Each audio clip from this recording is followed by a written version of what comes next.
Hello, আসসালামু আলাইকুম। আশা করি আপনারা সবাই ভালো আছেন। তো অনেক দিন হয়ে গেল নতুন কোনো লেকচার ভিডিও আপলোড দেওয়া হচ্ছে না। কিন্তু এর আগের লেকচার ভিডিওতে আমি বলেছিলাম যে খুব তাড়াতাড়ি আমি নিয়মিত হওয়ার চেষ্টা করব। আচ্ছা, ওকে। তো এখন থেকে আমি চেষ্টা করব প্রতি সপ্তাহে মিনিমাম 3টি করে লেকচার ভিডিও আপলোড দিতে। আশা করি আপনারা সবসময় আমার সাথেই থাকবেন। আর আপনারা অবশ্যই জানেন যে আমার এই চ্যানেলটি প্রায় নতুন। তো এখনো এর পরিচিতি তেমন হয়নি। আর এর জন্য আপনাদের কিছুটা সাপোর্টের দরকার। তো আপনারা যেটা করবেন, মাঝে মাঝে আমার চ্যানেলে কিছু লেকচার শেয়ার করে দিবেন, এতে করে আমার চ্যানেলের পরিচিতি বাড়বে। আচ্ছা, ওকে। তো আজকের লেকচার ভিডিওতে আমরা 9.9 এর 2 নম্বর অঙ্ক থেকে সমাধান করা শুরু করব। আচ্ছা, 2 নম্বর অঙ্কটি এমন। তো এখানে একটি ফাংশন দেওয়া আছে। তো ফাংশনটি দিয়ে বলছে লঘুমান ও গুরুমান নির্ণয় করো। তো এর জন্য আমাকে যেটা করতে হবে, এই ফাংশনটিকে এখানে দেওয়া আছে দিয়ে তুলে ফেললাম। তো এটাকে প্রথমবার অন্তরীকরণ করতে হবে। তো অন্তরীকরণ শেষে আমি যদি ক্যালকুলেশনটুকু যদি স্কিপ করি তাহলে দাঁড়াবে এই যে এরকম। ওকে। তো এখন এই অবস্থা আমাকে যেটা নির্ণয় করতে হবে, কোন কোন মানের জন্য লঘুমান ও গুরুমান পাওয়া যেতে পারে সেই এক্স এর মানগুলো নির্ণয় করতে হবে। তো সেটাকে যেন কিভাবে করে, সেটাকে করার জন্য আমার এইটা ইকুয়াল 0 লিখতে হবে। ওকে, এই যে এটা ইকুয়াল এই যে এখানে 0, ঠিক আছে। তো এটা লেখার আগে অবশ্যই এই কথাটা লিখে নেবেন উপরে। তো তারপর এটাকে যেটা করব, আমরা এখন উৎপাদক করব। তো উৎপাদকে বিশ্লেষণ করার জন্য এখানে দেখেন 3 কমন যায়। তো 3 যদি আমি কমন নিই তাহলে ভেতরে থাকে এটা। 3টাকে ওই পাশে পাঠাতেই শূন্য, তাহলে ভেতরে যেটা থাকবে এই যে এটা। তো এটাকে এখন মিডল টার্ম করব, এই যে। তো মিডল টার্ম শেষে আমার দাঁড়াবে এই যে এরকম। ওকে। তো এই অবস্থায় এক্স এর মান কি কি পাওয়া যাবে? এখানে যেহেতু -5 তার মানে হবে +5, আর এখানে যেহেতু +3 এখানে হবে -3। তার মানে এক্স এর মান দুইটা পাওয়া গেছে, একটা +5 আর একটা -3।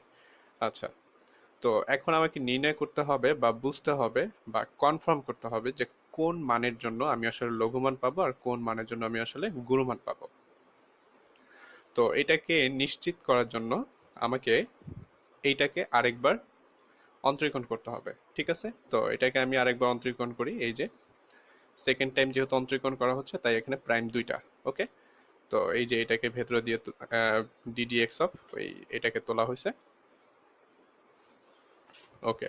তো এই অবস্থায় আমি যদি ক্যালকুলেশনটুকু যদি স্কিপ করি তাহলে আমার দ্বারা সেকেন্ড টাইম অন্তরীকরণ শেষে এই যে এরকম। ওকে। আচ্ছা, তো এখন কিভাবে বুঝবো যে কোন মানের জন্য, এই এক্স এর কোন মানের জন্য আমি লঘুমান পাবো আর কোন মানের জন্য গুরুমান পাবো? তো আমাকে যেটা করতে হবে, এই একটা মান এখান থেকে সিলেক্ট করলাম। তো এই সিলেক্ট করে এই সেকেন্ড টাইম যেটা অন্তরীকরণ করা হয়েছে এইখানে বসাই দেবো। তো এখানে বসাই দেওয়ার পর এক্স এর জায়গায় আমি যদি 5 বসাই তাহলে কি হয়, ক্যালকুলেশন করলে হবে 24। আচ্ছা, তো আমরা তো জানি যে দুইটা শর্ত আছে, যে এটা যদি শূন্য থেকে যদি বড় হয় তাহলে এই এক্স এর যেই মানের জন্য পাইছি ওই বিন্দুতে ফাংশনটির লঘুমান বিদ্যমান, ঠিক আছে। ওকে। তো এখন দেখা যাক -3 এর জন্য। আচ্ছা, ঠিক একই প্রসেস। তো এখানে আমি বসাই দেব। আচ্ছা, তো বসাই দেওয়ার পর এটা হবে কত, -24। ওকে। তো এটা তো আবার শূন্যের থেকে ছোট। তার মানে যেহেতু শূন্যের থেকে ছোট তার মানে এক্স ইকুয়াল -3 বিন্দুতে ফাংশনটির গুণমান পাওয়া যাবে। ওকে। আচ্ছা, তো এখন আমরা এটাও নিশ্চিত হয়ে গেলাম কোন মানের জন্য আসলে লঘুমান পাবো আর কোন মানের জন্য গুরুমান পাবো। তো এখন আমাকে যেটা করতে হবে, লঘু মানটা বের করতে হবে আর গুরু মানটা বের করতে হবে। তো আমি তো আসলে 5 এর জন্য পাবো লঘুমান। ওকে। তো এই যে এখানে লিখে দিলাম যে লঘুমান f(5), এইটা 5টা কোথায় বসাবো, একেবারে যে প্রথম যে এই ফাংশনটা দেওয়া ছিল, সমীকরণটা দেওয়া ছিল এইখানে। ওকে। তো এইখানে আমি যদি 5 যদি বসাই তাহলে যেটা হবে সেটা কি আমার লঘুমান। ওকে। আচ্ছা, আর গুরুমানটা পাবো হচ্ছে হলো এইখানে বলা ছিল কোথায় যেন, উম, এই যে। তো এক্স ইকুয়াল -3 এর জন্য আমি গুণমান পাবো। ওকে। তো ওই ফাংশনে এখানে বসাই দেবো -3 এর জায়গায়, তাহলে যেটা হবে এখানে দেখেন গুণমান 94। ওকে। 3 নম্বর অঙ্কটি এমন। তো এখানে এটা দিয়ে বলছে বৃহত্তম মান এবং ক্ষুদ্রতম মান নির্ণয় করো। তো আচ্ছা, ঠিক আছে, এটা যেহেতু এফ অফ এক্স দেওয়া নাই, তো এর জন্য আমরা যেটা করব, মনে করি এফ অফ এক্স এটাকে ধরে নিলাম, ঠিক আছে। তো জাস্ট এখানে এটাকে কি করব, ছেড়ে দেব। এটা a minus B whole square সূত্র যদি অ্যাপ্লাই করি তাহলে হবে এরকম। তো গুণ করলে পেয়ে যাব এটা। ওকে। আচ্ছা, এই অবস্থায় জাস্ট কি করব, অন্তরীকরণ করব। তো অন্তরীকরণ করলে আমার দাঁড়াবে এরকম। তো এখনকার প্রসিডিউর কি, এখন স্টেপ যেটা করতে হবে সেটা কি, এটাকে 0 লিখতে হবে, ইকুয়াল 0। এই যে ঠিক আছে। তো এখান থেকে যদি কোনো কিছু কমন যায় সেটাকে কমন নিয়ে নেব এবং ওই পাশে পাঠিয়ে দেবো, তাহলে থাকে এটা। ওকে। তো এটাকে এখন মিডল টার্ম করব, মিডল টার্ম করলে আমার হবে এই যে এরকম। আচ্ছা, তো এখান থেকে এক্স এর মান দুইটা আসবে, একটা কি 2 এবং আরেকটা 6। ওকে। তো এখন যেটা করতে হবে, কোনটার জন্য আমি বৃহত্তম মান পাবো এবং কোনটার জন্য ক্ষুদ্রতম মান পাবো সেটাকে কনফার্ম করতে হবে। এটা কনফার্ম করার জন্য আমার প্রথমে এইটাকে দ্বিতীয়বার অন্তরীকরণ করতে হবে। তো এই যে এইখানে দ্বিতীয়বার অন্তরীকরণ করব, এখানে দুইটা প্রাইম দেওয়া আছে। ওকে। তো দ্বিতীয়বার অন্তরীকরণ করলে হবে এই যে এরকম। তো এই অবস্থায় যেটা করব, এই টু এর জন্য এখানে 2x এর বদলে এখানে আমি 2 বসাবো। তো 2 বসালে এই ফাংশন থেকে আমি কি পাবো দেখি। তো এখানে আসবে -48। ওকে।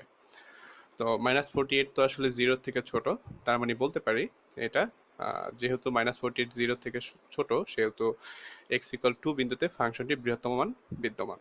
ওকে। তো ঠিক একইভাবে এখন এই 6 এর জন্য চেষ্টা করে দেখি। তো 6টাকে এই সমীকরণে বসাবো। তো বসালে কি হবে, এখানে হবে +48। ওকে। তো +48 যেহেতু বড় শূন্যের থেকে, সেহেতু আমরা বলতে পারি যে x = 6 বিন্দুতে ফাংশনটির ক্ষুদ্রতম মান বিদ্যমান। ওকে। তো এখন যেটা করব, জাস্ট ক্ষুদ্রতম মানটা আগে বের করে ফেলি, তাহলে ক্ষুদ্রতম মানটা পাবো x = 6 এর জন্য। তো এই 6 বসাবো একদম প্রথম সমীকরণটাতে, তাহলে আমার যেটা আসবে এই যে এরকম 0। আর যদি বৃহত্তম মান যদি পেতে হয় তাহলে x = 2 বসাইতে হবে।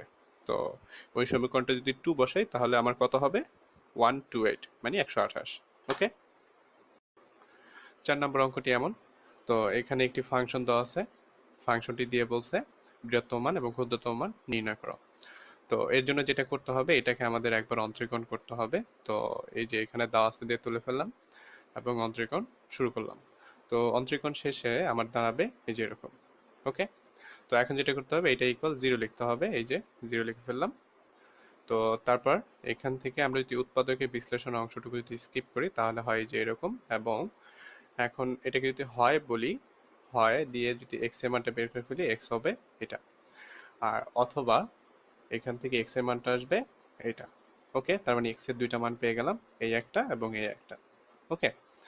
তো যাই হোক, এই যে লেখা আছে। আচ্ছা, তো এখন আমাদের এখন বুঝতে হবে কোন মানটার জন্য আমরা ধনাত্মক ক্ষুদ্রতম মান পাবো এবং কোন মানটার জন্য বৃহত্তম মান পাবো। তো এইটা বোঝার জন্য আমাদের এই যে যে একবার অন্তরীকরণ করা আছে, এইটাকে আরেকবার অন্তরীকরণ করতে হবে। তো ঠিক আছে, এই যে অন্তরীকরণ করলাম। তো অন্তরীকরণ শেষে দাঁড়াবে এই যে এরকম। তো এখন আমাদের যেহেতু বুঝতে হবে এইটার জন্য কি আমরা ক্ষুদ্রতম মান পাবো নাকি বৃহত্তম মান পাবো, তো সেটা বোঝার জন্য এখন এটাকে এই ফাংশনের ভিতর বসাতে হবে। তো যেহেতু বসাবো, তার মানে x = এটা এই যে লিখে ফেললাম। তো এখন এইটাকে এই যে এখানে তুললাম, এই যে। তো এখন একটা বিষয় খেয়াল করে দেখেন, সকল সাইন গুলাকে আমি যেটা করছি কজে কনভার্ট করে ফেলছি। ঠিক আছে, এই সাইন এক্স ছিল, এটাকে এই যে এটা লিখছি। আর ভেতরে যদি সাইন দিয়ে কনভার্ট করে ফেলি যদি কজে, তাহলে ক্যালকুলেশন শেষে দাঁড়াবে এই যে এরকম। ওকে। আচ্ছা, তো এই অবস্থায় দেখেন আমি এক্স এর পরিবর্তে তো এটা বসাবো, তার মানে হচ্ছে হলো এই যে এইখানে এক্স এর পরিবর্তে আমি এটা বসাই দিছি। ঠিক আছে, এই যে দেখেন এই -2 √1 - cos স্কয়ার, এই যে এটা। ঠিক আছে, একইভাবে এই যে এইখানেও বসায় দেওয়া হয়েছে। তো এটা বসায় দেওয়ার একটা কারণ আছে, সেটা হচ্ছিল এখন দেখেন, এই যে এটা পরিবর্তন করার একটা কারণ আছে। এখানে যেহেতু cos ইনভার্স ছিল, এখানে সাইন গুলাকে cos এ পরিবর্তন করার একটা কারণ আছে, সেটা হচ্ছে হলো এই যে দেখেন এখানে cos এবং cos ইনভার্স কাটাকাটি হয়ে যাবে। ঠিক আছে, যেহেতু এইখানে যদি সাইন থাকতো তাহলে কিন্তু এই কাটাকাটিটা এইভাবে হতো না। ঠিক আছে। তো যাই হোক, এখানে যদি কাটাকাটি হয় তার মানে 0, আর হচ্ছে হলো এই যে একটা স্কয়ার আছে, তার মানে কি হবে 0 স্কয়ার, এই যে। ঠিক আছে। আর এখানে দেখেন এই cos এবং cos ইনভার্স কাটাকাটি, এখানে হচ্ছে হলো 0 আর হচ্ছে হলো কি স্কয়ার আছে, তার মানে স্কয়ার, 0 স্কয়ার, এই যে এখানে আছে একটা 2, এই যে 2 ইনটু 0 স্কয়ার। ঠিক আছে।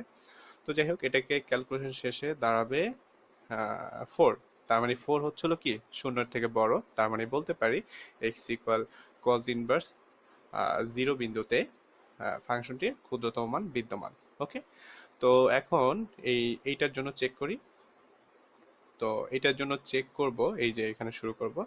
তো একইভাবে এই যে এই দ্বিতীয় অন্তরীকরণ শেষে যে ফাংশনটা পাওয়া গেছে সেটাকে এখানে তুলে ফেলা হয়েছে। এখানে যেটা করতে হবে, সকল কস গুলাকে আবার সাইনে পরিবর্তন করতে হবে। ঠিক আছে। তো তো যাই হোক এখানে কজ আছে একটাই, তো এখানে যদি আমি সাইনে পরিবর্তন করি তাহলে ভেতরে ক্যালকুলেশন শেষে এই যে এরকম হবে। তো জাস্ট এইখানে আমি অ্যাপ্লাই করব। ওকে, তো এটাকে এই যে এখানে বসায় দেওয়া হয়েছে এটা বুঝতে পারবেন। তো ক্যালকুলেশন শেষে দাঁড়াবে এরকম। তো যেহেতু এটা শূন্যের থেকে ছোট তার মানে এই এত বিন্দুতে আমরা বৃহত্তম মান পাবো।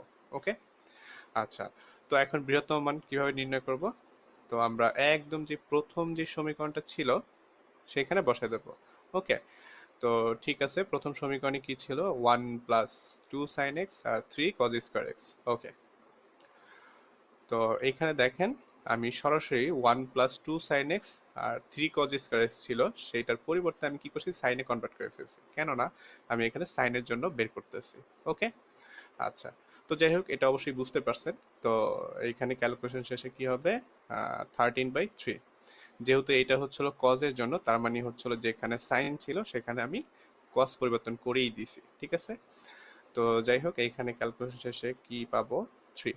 তার মানে এটা হচ্ছিল ক্ষুদ্রতম মান।